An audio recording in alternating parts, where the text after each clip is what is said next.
Hey guys, before the video starts, if you enjoyed this episode and want to support my channel, consider supporting me on Patreon. Patrons not only get a shout out in my videos, but will also get cool access to patron exclusive content, such as animation updates, alternate endings, sneak peeks, polls that'll determine what future projects will happen, even early access to new episodes of Fan War an entire week before they're released to the public, and of course knowledge regarding episodes long before they enter production. Now that's a deal worth fighting for. The link is down in the description below for those who want to join. But for now, enjoy the show.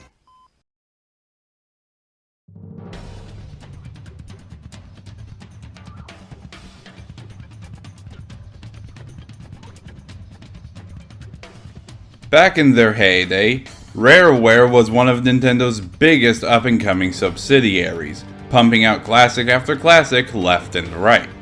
But when they were acquired by Microsoft, they had it really rough. But none of their properties, old and new, had it quite as rough as these two. Banjo-Kazooie, the heroes of Spiral Mountain. And Conker the Squirrel, the former children's game character turned gun-toting badass.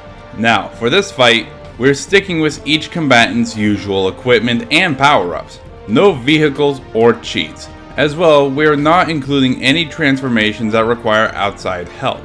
And for the sake of fairness, we'll look at every game these characters have appeared in. And yes, this will include Project Spark and Nuts and Bolts. He's one fish mob and I'm 3 crab mob, and it's our job to see who would win a fatal conflict. First appearing in Diddy Kong Racing, Banjo is your typical guy, or bear in this case, who would rather just sit around and relax all day, usually hanging out with his lifelong friend, Kazooie the Breagle, a bird native to his world. Until they received terrible news. His sister was kidnapped by the evil witch Gruntilda. Determined to get her back, Banjo and Kazooie went out on an adventure that would take them all across the land, doing side quests and collecting all kinds of shiny collectibles, all to eventually face off against the evil witch herself. And to those who stand between them and their goal, beware. Banjo's able to destroy metal beehives and solid rock with just one strike, survived being bitten, rammed, crushed, and exploded, and is fast enough to dodge missiles and blasts of magic. Both Banjo and Kazooie can navigate many different environments and biomes without too much trouble, solve any puzzle they come across, can build and operate any machine they want, and are good at playing instruments. Who would have guessed the bear and bird named after instruments would have some kind of musical talent? And despite both being friends, neither one of them could be any more different than the other. While Banjo is more relaxed and friendly to others, Kazooie is more snarky and acts like the bad cop in situations they find themselves in. But despite their differences, when they work together, there's nothing they can't do. Banjo can swipe at enemies with his claws, perform a forward roll to crash into enemies, or use his backpack as a multi-tool, either to attack enemies, traverse hazardous environments, or to slightly heal himself. And while Banjo pulls most of the weight in their adventures, Kazooie isn't too far behind, usually staying inside Banjo's backpack to lend a hand, or wing in this case, whenever she can. Either using her wings to fly, glide, shield Banjo from enemy attacks, or even help with attacking enemies, usually with her beak, which is tough enough to cut down walls. While Banjo can arguably be the military might of the two, Kazooie would definitely be the support unit. She can be grabbed by Banjo and be used for a variety of purposes, from picking the locks on doors, to being used as a weapon, or she can even carry Banjo on her back to climb up steep slopes. She can also be used like a gun. Wait, is she firing eggs? From her mouth? How the hell does that work? Questionable biology aside, the eggs Kazooie can fire do have variable effects, though they only come in limited amounts. Blue eggs are your typical breakfast food that can be rapid fired. Fire eggs have a slower fire rate, but set anything they hit ablaze. And ice eggs are similar to fire eggs, but freeze enemies instead. Kazooie can also fire eggs that hatch robotic Kazooies that can be controlled, fire unlimited ammunition with the golden eggs, and bring down Armageddon with the grenade eggs. cooking breakfast and your enemies. What more could you want? Agreed. Despite their cute looks and demeanors, they've proven to be really resilient.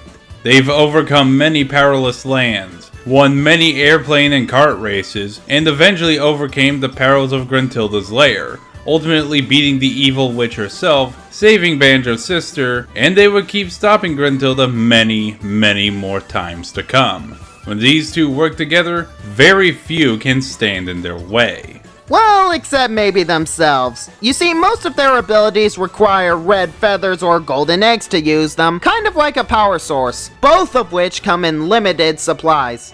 And after they defeated Gruntilda the second time, for the following 8 years after this, instead of keeping in shape and being ready for when she may return, they chose to get fat and lazy.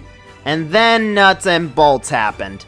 And then Smash Bros happened, so that makes up for it. But despite all that may happen, Banjo and Kazooie will always be there, by each other's side, instruments in hand.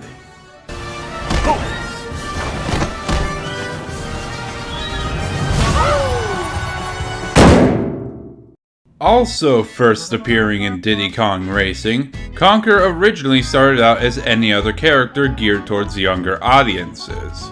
Happy, cute, and friendly all the time. But when test footage of Conker's first console game was released and it was slandered by every critic for just being another cutesy kids game, the people at Rare knew they had to do something. So they made him addicted to sex and alcohol, extremely greedy, made the world he lived in as welcoming as South Park, and made him kind of numb to the pain of others. And so, the original kid-friendly Conker was no more, replaced by the squirrel at arms that a lot of people still hold in high regard even to this day. But really, Conker himself would rather just waste a day doing as he pleases. Yeah, Conker usually spent most of his time either at the Cock and Plucker pub getting wasted with his pals, or spending time with his girlfriend Barry. But one night, the bugger got so plastered during a drinking game, he drunkenly staggered away from the pub without thinking of where he was going. Once he woke up, he saw he was nowhere near his home. So Conker began his long journey home, but eventually got sidetracked by all the opportunities to earn money. But while collecting money, this greedy little squirrel's actions eventually caught the attention of the Panther King, who wanted to use Conker to replace a table leg that always caused his milk to spill. And it only got worse when they kidnapped Barry. Now Conker must not only make bank by helping others, even if he really hates most of them, but also save Barry and defeat the evil Panther King. And luckily for him, despite his size, he packs a powerful punch. He's able to lift and carry objects roughly his size, push large boulders, and can tunnel through soft earth. He survived repeated stings from giant wasps, falls from great heights, point-blank explosions, and being bounced off walls without a scratch. He's also fast enough to dodge bullets and intercontinental missiles, and if he needs a little more speed, he can run on all fours. But Conker's true bread and butter is his nutty little brain. Using his own cleverness, he can solve most problems and puzzles he comes across, or simply trick enemies. I am not a squirrel. I'm an elephant. What? It's alright, he's an elephant. An elephant. You stupid twat. But no platforming character is complete without their own moveset. Conker can jump twice as high as he is tall, slam the ground with ground pound, hover in the air with his tail, which he did not steal from Tails. He can even pull any item he wants out at any given time. Or, if he needs to snuff out fiery foes, he will literally piss on them for a long time, and can soak a rather far distance with his golden shower. Exactly how big is his bladder again? And should something ever happen to his game, he can literally talk with the developers to help him out. And when he can't break the fourth wall for his own benefit, he can always rely on his trusty frying pan, which can stun most enemies around his size in one strike. And when he needs to attack from a distance, he can pull out his slingshot and shoot acorns, or just reduce people to ashes with his flamethrower. And that's not even scratching what this little orange turd can do. He has watches to hypnotize, chainsaws to carve, shotguns, submachine guns, and crossbows for when his slingshot is not enough. He even has a mecha suit to battle aliens with. He also carries 2 bricks in case he needs to bash balls of literal brass.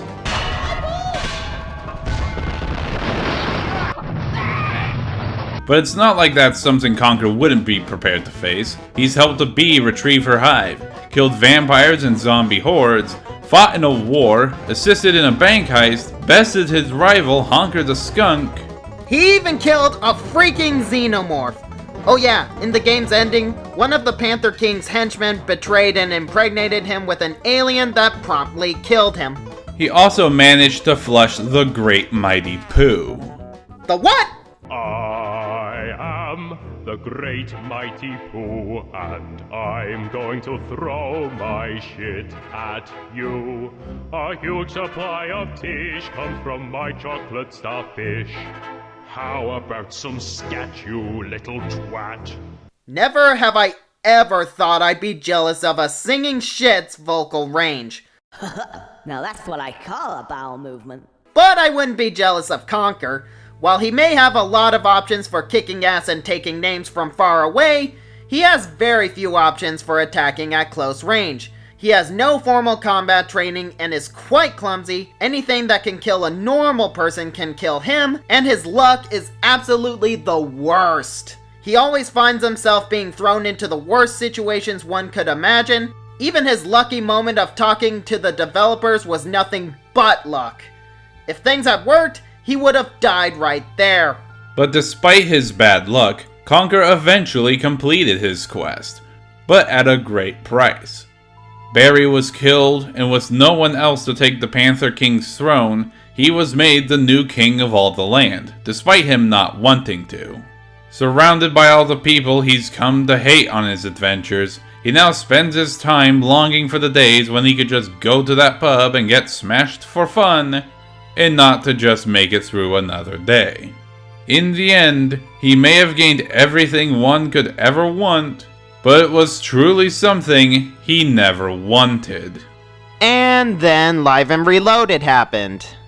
Then Young Conker happened. Then Project Spark happened! Before it was taken down. Wow. This poor guy can't get a break, can he? It's true what they say. The grass is always greener. And you don't really know what it is you have until it's gone. Gone. Gone. Alright, the combatants are set. There will be no prep time. Banjo will have Kazooie, and neither will have the home field advantage. It is time to see who would win a fatal conflict!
Look out, cause it looks like we're having squirrels tonight. Served medium rare. Conker could certainly hold his own against the bear and bird, but Banjo just simply held the edge in too many areas for Conker to keep up. Banjo's shown he could do a lot more damage than Conker can in comparison, and has certainly survived far worse than what Conker could throw at them. And while Conker's abilities and weapons do make him a more unpredictable fighter, Banjo and Kazooie had many more options available with their much larger arsenal.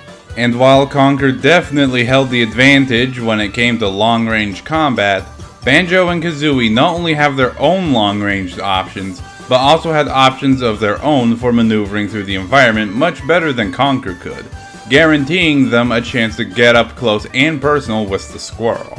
And this is ultimately what it came down to. Conker may hold some impressive weaponry, but through their journey, all Banjo and Kazooie needed was each other, with both making up for the other's flaws on their journey, helping the other purely out of friendship, making any attempts to manipulate or fool one or the other very unlikely. And while Conker has received similar help from the much more powerful developers, this was completely circumstantial. In the end, the lone squirrel may have been nuts to fight, but Banjo and Kazooie had the power, versatility, and teamwork needed to guarantee victory. I guess you could say Conker had a truly bad fur day. The winner is Banjo-Kazooie. Next time on Fan War.